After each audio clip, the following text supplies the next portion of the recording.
Hey guys, I hope everyone's doing okay at home today. What we're going to talk about today is a really easy and really useful art exercise that you can do at home, and it's called a still life. A still life is just any kind of visual art, picture, painting that is of just an arrangement of objects. So I'm going to show you guys how to do that, and you can have a lot of fun with what kind of objects you pick. And the really cool thing about this is that it's a really good practice that helps you with your drawing a lot, and you could do it over and over again with all different arrangements and objects and angles. So we'll talk about that. The first thing that you need to do is you need to pick a space where you're going to arrange your objects. So I cleared off my dining room table. It had a bunch of stuff on it before, but now it doesn't have anything on it except for this plant, which I'm leaving because I'm going to use that in my picture, and I'm going to walk around my house and I'm going to find some other things that I want to use. So I will go and collect those, and then I'm going to show you what they are, and I'm going to show you how to arrange them. Okay, you guys, I'm ready. So I went and just got some random things. I grabbed one of my hats that I wear when I go to the desert, because right now we can't go to the desert, and it makes me kind of sad because it's getting warm, but we'll just have to wait it out. I have bananas. I wish that I had like apples and oranges and round fruit. Fruit is like a very, very common thing that you see in still lifes. You'll notice a lot of fruit in the examples that I put on the resources page for still lifes.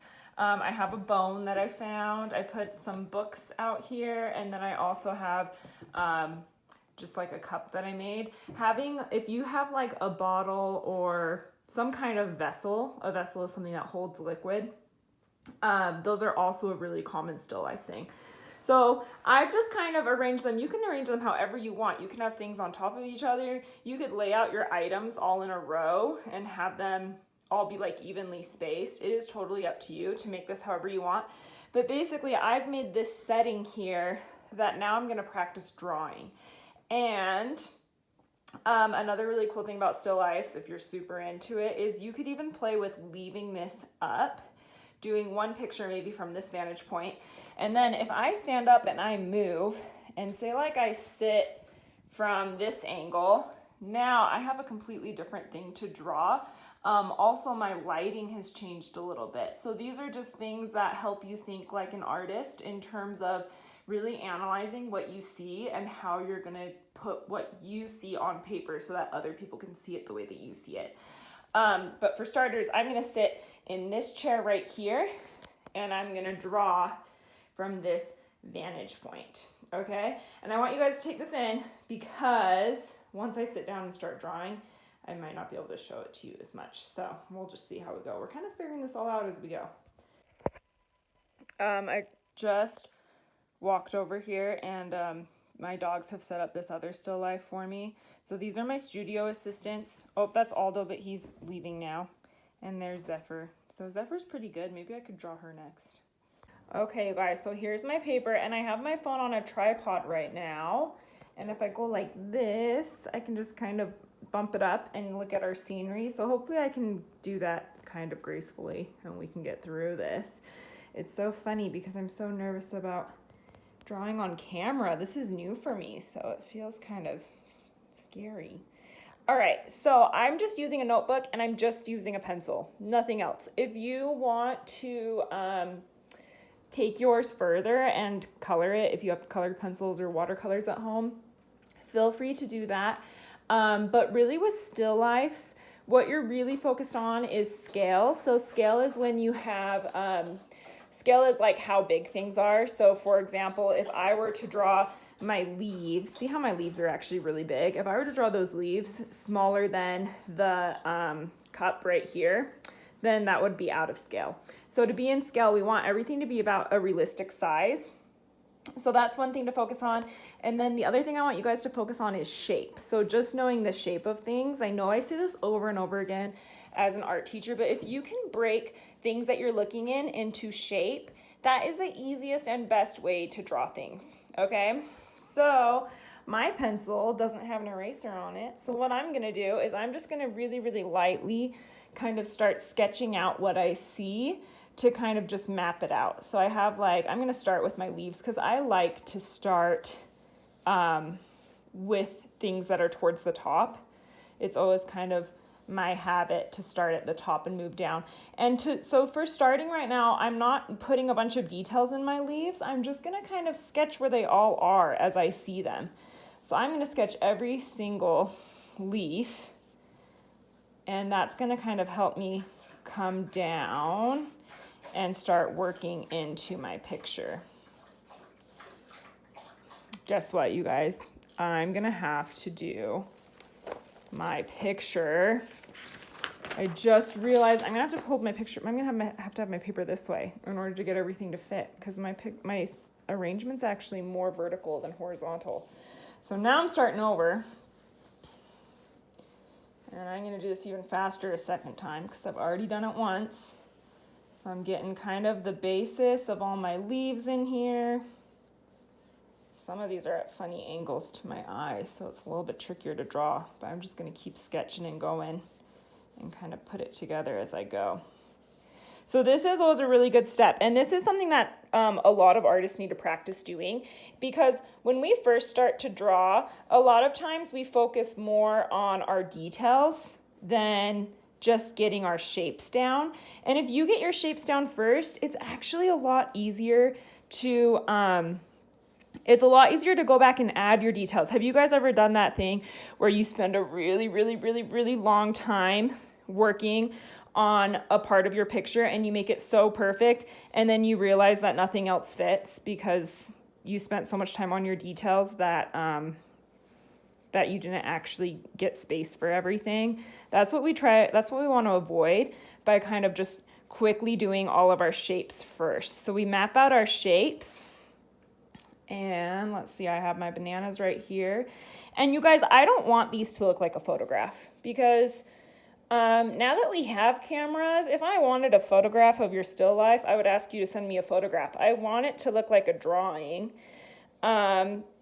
And because when we have things that don't look like a photograph, they look like drawings, those are actually a lot more interesting and fun to look at.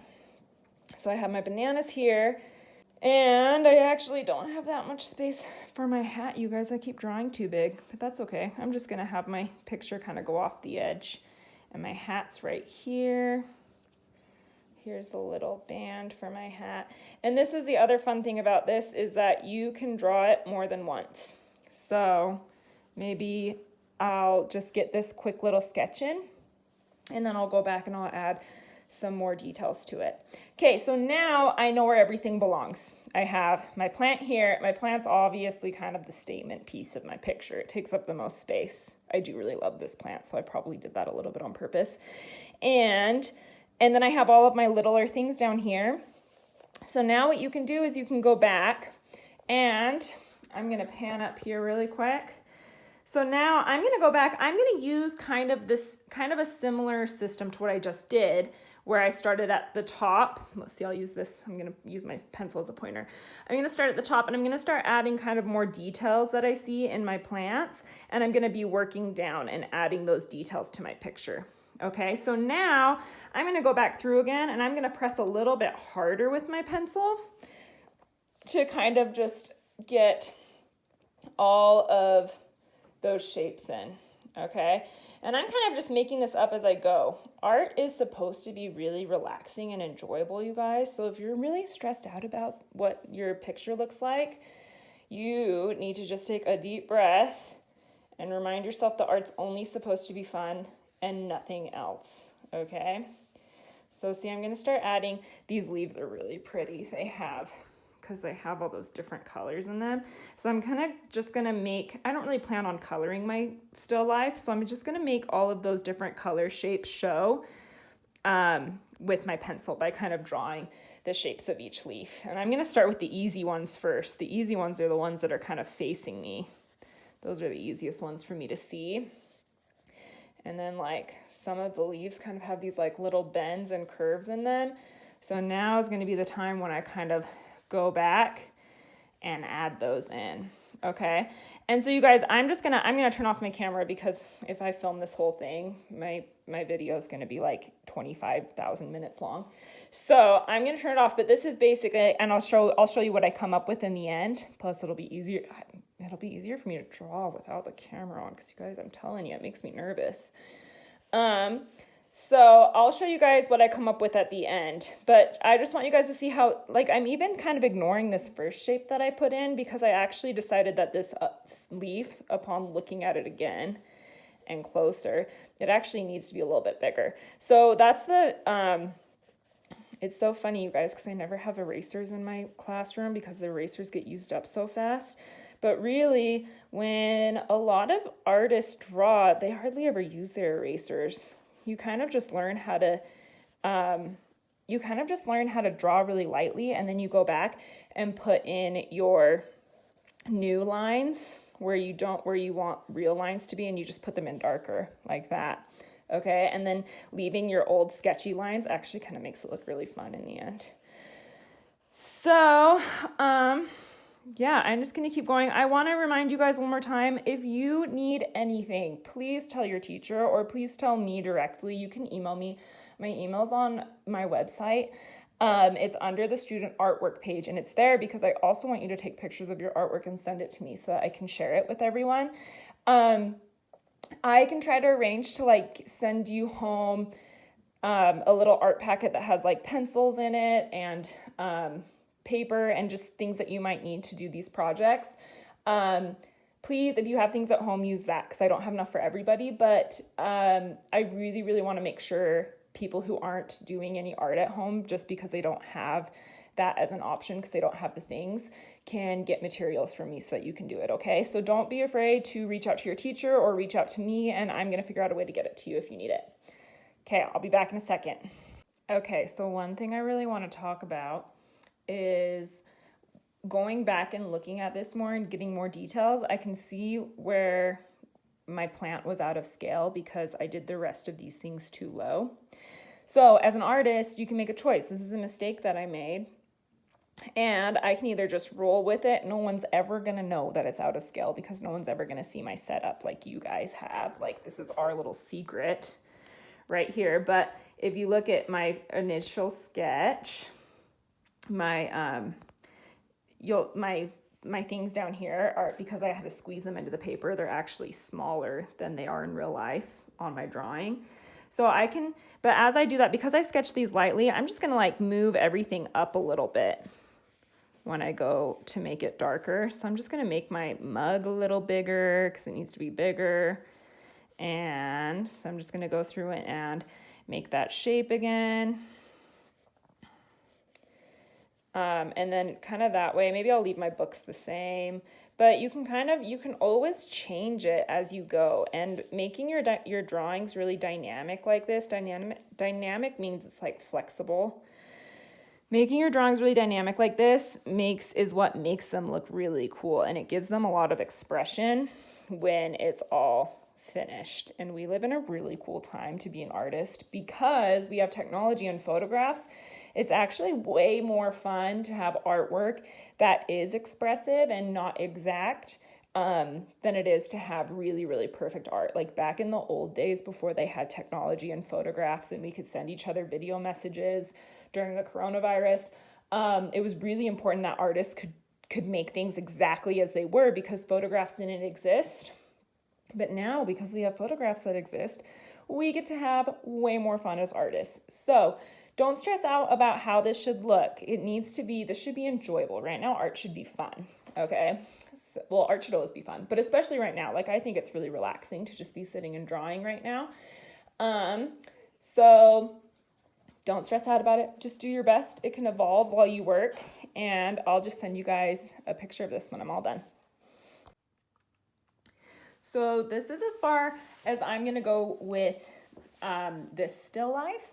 But looking at it, there's a couple things I'm a little bit sad about. So I'm kind of sad that I totally messed up on my bone. So I started drawing it right here, and it just wasn't making sense. And it wasn't making sense because, if you look at it, first of all, the camera's a little bit lower than I am, so it's kind of a different angle that you guys are seeing than what I'm seeing.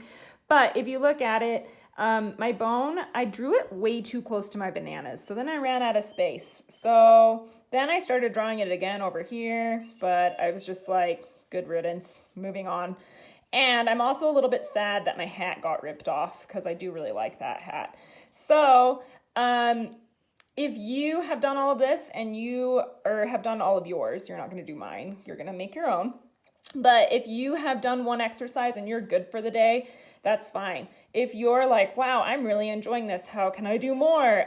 Something I would like to do is I'm going to change my arrangement so that I only have my bone and my hat in it. So to do that, I'm going to just move these two things and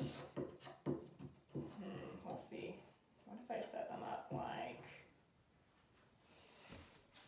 let's see how this works. So maybe I just do another one with just my bone and my hat like this. I personally like 3 objects more than 4. So what if we just also put this cup in there somewhere like that? Kind of in the background. Yeah, it's not even showing it. Let's try like right there. Nope, still don't like it. What about right here?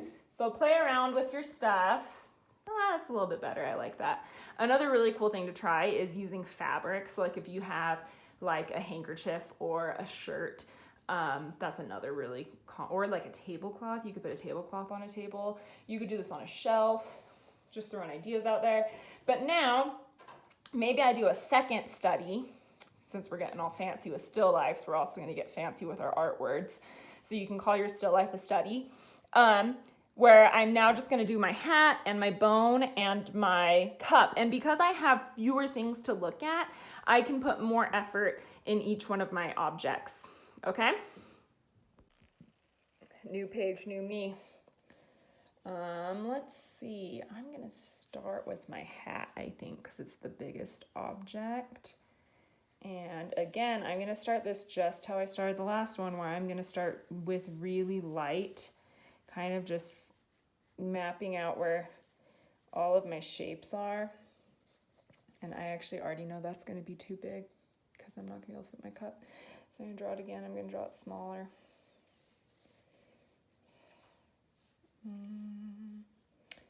Let's see. Guys, I'm really bad at drawing for the camera. Okay, here we go. This is it. This is the real deal right here. It's going to be this big. So this is going to be my hat right here.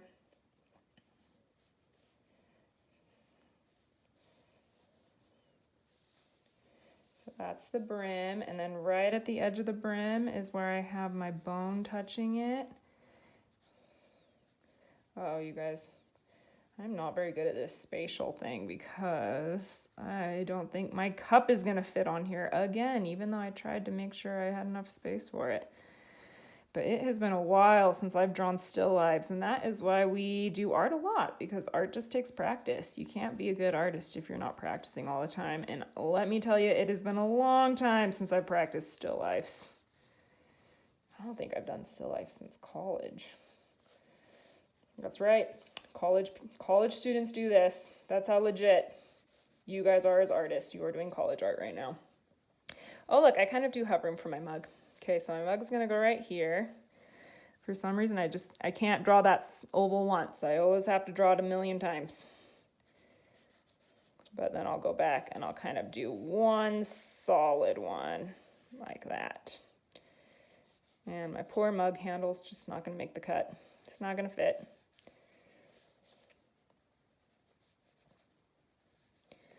So maybe for my third one, my goal could really just be focusing on getting everything to fit, because that's something I'm struggling with, but that's okay. I still really like what I'm doing. Guys, thanks for hanging out with me today and getting some information on how to do still lifes. I would love to see what you come up with. Just a quick reminder of some things I want you to focus on. First of all, I would do like 3 to 7 objects. Don't do more than that. Like I showed you with the example with the hat and the bone, if you want to really focus on a specific object or something that's kind of hard to draw, then do fewer things. If you want like a bigger arrangement of more simple things, like maybe oranges and apples and bottles, kind of more simple shapes, then you can do more things. I want you guys with still lifes, we want to focus on scale, so scale is size, and we also want to focus on shape. And if you want to go farther, I would recommend this for the older students. You can also look at shading. So shading is our shadows. So if we have something that's really light on one side, it's going to cast a shadow on the other side. And when we shade things, it makes it look more realistic and kind of 3D. If you don't know about shading, don't worry about it, because I think we're actually going to do a video on shading in a few days and kind of talk about how to do that. But these are just some ideas you can use with your arrangement. Be creative about what you can do and make it fun for yourself. So you could make it like a self-portrait, maybe some of your favorite items that represent you, or maybe you do an arrangement of gifts that people have given you, or you could do an arrangement of the food that you ate last night, like maybe you had really late night cereal and snacks and an orange, and so you put all of those things together. Make it fun, and just remember that the most important thing about art, especially in the midst of a global pandemic, is that it is fun and relaxing, and I hope you guys enjoy it. See you tomorrow.